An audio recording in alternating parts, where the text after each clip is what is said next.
Apenas 3 dias nos separam do Natal, né? Uma data importante para todos nós.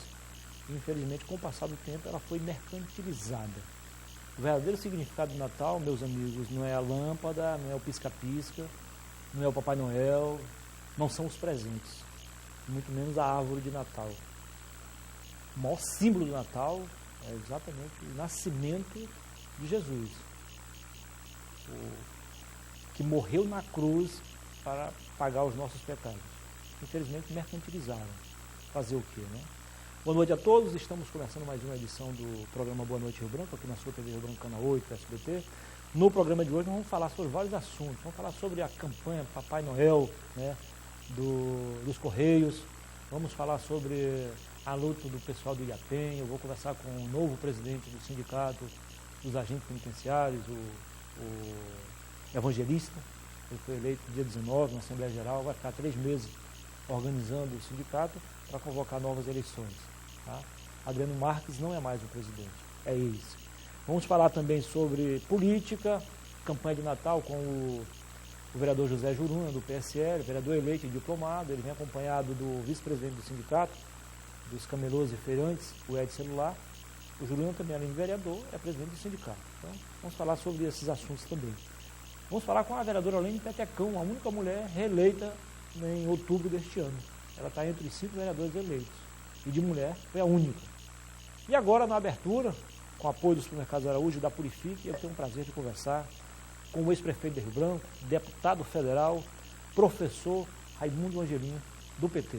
Seja bem-vindo, deputado. Tudo bem? Obrigado, boa noite. Tudo bem. Boa noite a você que está nos assistindo. É sempre um prazer recebê-lo aqui no programa. Muito obrigado, ministro. Você sabe que você gosta da minha amizade, da minha admiração, TV Rio Branco. E é muito bom essa entrevista, porque a gente fazia uma avaliação, uma reflexão sobre este ano. E você falou uma coisa muito interessante.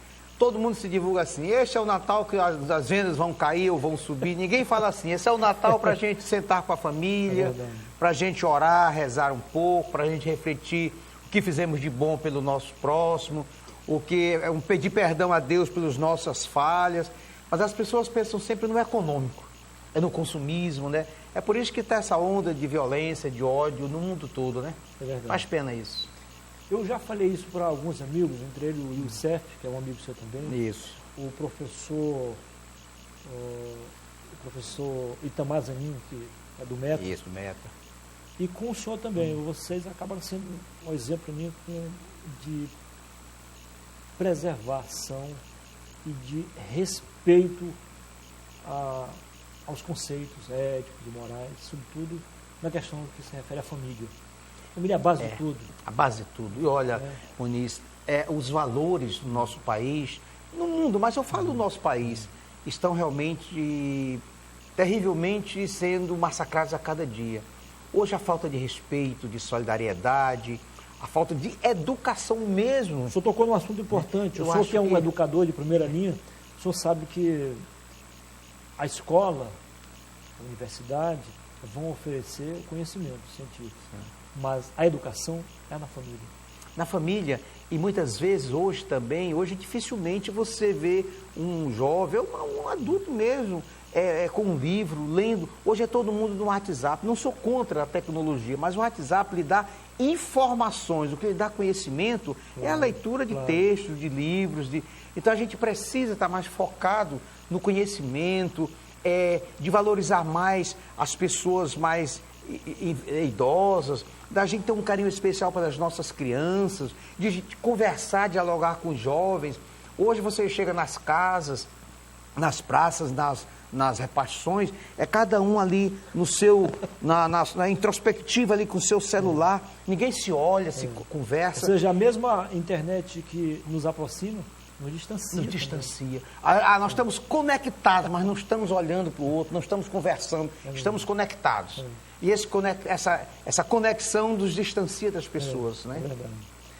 Deputado, qual a avaliação que o senhor faz de 2016, os 2 primeiros anos do seu um ano mandato? Que, para nós esquecermos, do ponto de vista das coisas ruins que aconteceram no nosso país, da alto índice de violência em todo o Brasil, de centenas de jovens que foram vítimas da violência, do homicídio, na área política foi um desastre, não, principalmente com o impeachment da presidenta Dilma, mas não só isso, principalmente do que acontece no Congresso Nacional, uma das piores legislaturas ocorridas nos últimos anos dentro da Câmara dos Deputados, também da posse de um governo que não teve a legitimidade do processo eleitoral e que o país está, do ponto de vista econômico, derretendo, do ponto de vista ético, do ponto de vista moral, com a Lava Jato, com o seu aspecto também de seletividade,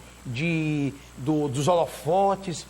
No judiciário também, muitas críticas, porque o judiciário, eu sou economista, mas tem que se pronunciar nos autos, e hoje você vê magistrados nesse país querendo assumir o papel do político, dando discursos políticos ou então se manifestando de forma assintosa sobre prováveis e futuros pronunciamentos e julgamentos. Você vê então a sociedade com a intolerância incrível, com ódio. As pessoas hoje estão cada vez mais distantes uma das outras.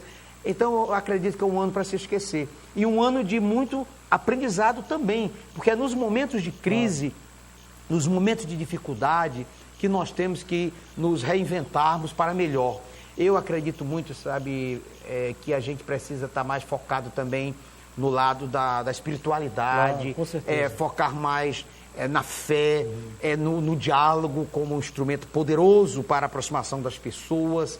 Hoje essa briga, essa celeuma entre os poderes do legislativo, do executivo, do judiciário, que são autônomos constitucionalmente, mas hoje querem cada um interferir na autonomia, nas competências, nas atribuições do outro.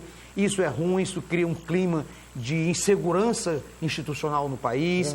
Eu acho que os políticos têm que ter a noção exata das suas atribuições, das suas competências, com mais seriedade, com mais zelo, com mais ética no trato da coisa pública.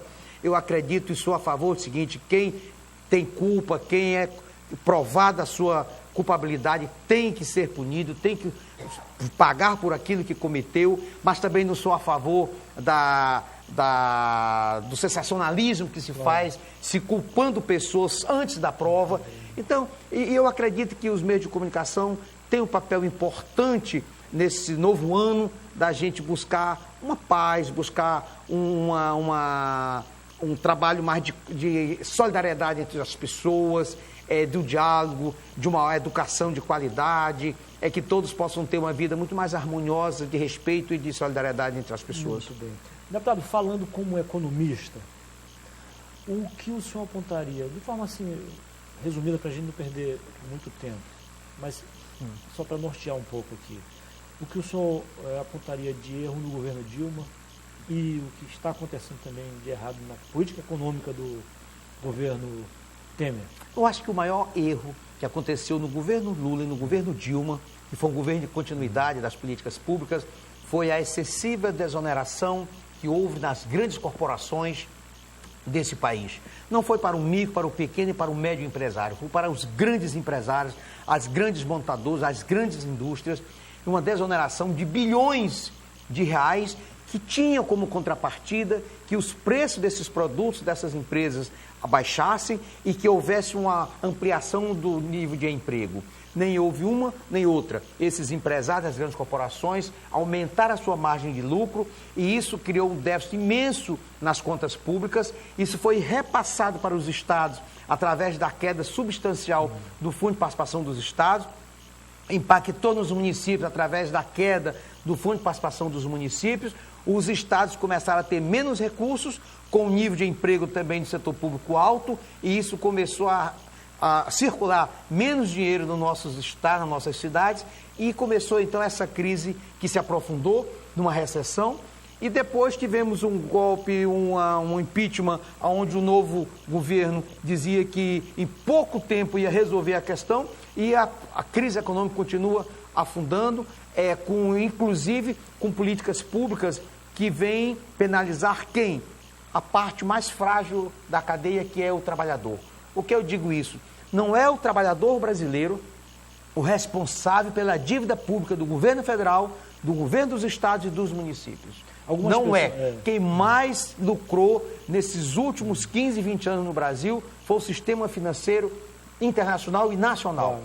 O lucro dos bancos, principalmente dos bancos privados e os bancos públicos do nosso país, são os maiores do mundo. Inclusive, o orçamento que o governo federal mandou para 2017, aproximadamente 49% a 50% é para pagar juros da dívida pública e não para investimentos.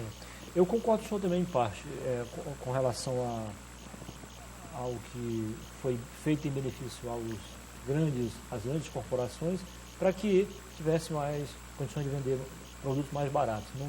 Aí alguns dizem assim, não, mas houve um aumento nas vendas, houve em função da abertura do crédito. E um alto endividamento das aí pessoas. sim, aí, consequência, né? Consequência, Quer dizer, alto endividamento. Então foi um crescimento de mentirinha, né? Hoje, segundo dados do governo federal, em torno de 70 bilhões de reais é o endividamento das famílias. Gente que comprou carro, mas depois teve que devolver. Gente que não consegue pagar mais o cartão de crédito. Né? Escancararam o crédito e as pessoas perderam o controle. Hoje tem um endividamento crescente nas famílias brasileiras. Deputado, agora o senhor olha para 2017 com mais otimismo, apesar de tudo? Eu acredito que, do ponto de vista da economia, a partir do segundo semestre de 2017, a gente pode ver alguma perspectiva de melhora na economia, mas me preocupa muito esta PEC do teto dos gastos públicos. Eu fiz um estudo em 114 países que adotaram ajustes fiscais, nenhum ultrapassou a média de 6 anos, 5, 6 anos dos ajustes, nenhum inseriu a educação nesses ajustes. E o que me preocupa é que a população brasileira está cada vez mais envelhecendo, os custos da saúde das pessoas idosas no Brasil e em países em desenvolvimento são altíssimos, porque teve uma juventude, uma fase adulta, sem ter um nível de escolaridade alto, sem ter uma renda alta, às vezes com uma alimentação insuficiente, então tende essas pessoas a envelhecerem demandando mais serviços de saúde. E com o congelamento dos recursos, vai chegar um problema, um caos no ponto de vista do atendimento do SUS para as pessoas que mais precisam. Você acha que isso pode diminuir, baixar a expectativa de vida? Não, isso vai precarizar, vai piorar muito o atendimento da saúde através do SUS para as famílias que mais precisam, como na educação também. Mas nós temos em torno de 15 milhões de adultos acima de 15 anos de idade analfabetos no Brasil. E essas pessoas não vão poder ingressar no programa de alfabetização, porque o governo federal também vai congelar por 20 anos os recursos para a educação e nenhum programa novo vai poder ser criado, porque não tem os recursos sequer para manter os que já estão em plena execução. Então, estados como o Acre, estados como os da Amazônia e de alguns do Nordeste, que vivem em função do setor público, dos investimentos públicos e não por terem uma economia ainda frágil, é os que serão mais afetados, porque com esse congelamento do PEC dos ajustes, PEC da morte, vai congelar também por 20 anos os investimentos públicos. Então, me diga qual é uma obra no Acre ou em Rio Branco que é feita com recursos próprios do município do estado. Nenhuma. Todas as obras grandes que eu fiz em Rio Branco do prefeito foi com investimentos do governo federal, como do estado também. E se esses recursos não vão crescer, vão ficar congelados, é sinal de que vai ter menos recursos circulando na economia do nosso estado, dos nossos municípios. Como é que o senhor vê a preocupação da bancada, dos 8 deputados federais e dos 3 senadores, nesse sentido, em função do que podem vir para a Prefeitura de Rio Branco, o governo do estado e as prefeituras do interior? Olha, no ponto de vista das emendas parlamentares, que é aquilo que a gente tem governabilidade, infelizmente existe a política, como existia no governo anterior também, daqueles deputados que são oposição ao governo federal, há uma retenção das emendas, vão colocando a conta gota, daqueles que são em situação vão liberando com mais facilidade, mas a bancada, quando trata de prioridade do Estado, do Acre, tem se unido, tem conversado, tem trabalhado junto com os nossos senadores, temos a felicidade de ter um vice-presidente do Senado que tem também uma respeitabilidade muito grande junto ao governo federal, e nós temos atuado em conjunto. Isso eu tenho que ser sincero quando trata-se de um interesse do Estado. E depois cada um busca seus recursos, as suas emendas, as suas prioridades do Estado. Nós tivemos dificuldade, todos nós, pela crise econômica que que se abate sobre o Brasil, mas mesmo assim a bancada tem se esforçado para trabalhar em conjunto ou individual, cada um dependendo dos seus interesses, para ajudar o governo do Estado e as prefeituras, independentemente de cores partidárias. O senhor tocou no nome do vice-presidente do Senado, o senador Jorge Vina, seu colega do partido. Ele foi duramente criticado internamente por não ter assumido a presidência do Senado. Preferiu resolver a crise ou amenizar a crise adotando outras estratégias. O senhor também integra a ala que criticou, ou o senhor acha que ele agiu com um espírito mais democrático, mais republicano? Eu acho que o momento era de tamanha gravidade que o senador Jorge Viana, pela sua maturidade, pela sua experiência política, ele preferia não jogar mais combustível naquela fogueira, né? E mesmo tendo sido criticado pela imprensa nacional, mas ele optou pela institucionalidade no momento ali. Se bem que alguns setores da imprensa elogiaram a atitude dele. Sim, porque... Acho que ele foi mais criticado internamente do que pela própria imprensa. Exatamente, porque ali era o seguinte, se ele assume a presidência do Senado e não coloca na pauta da votação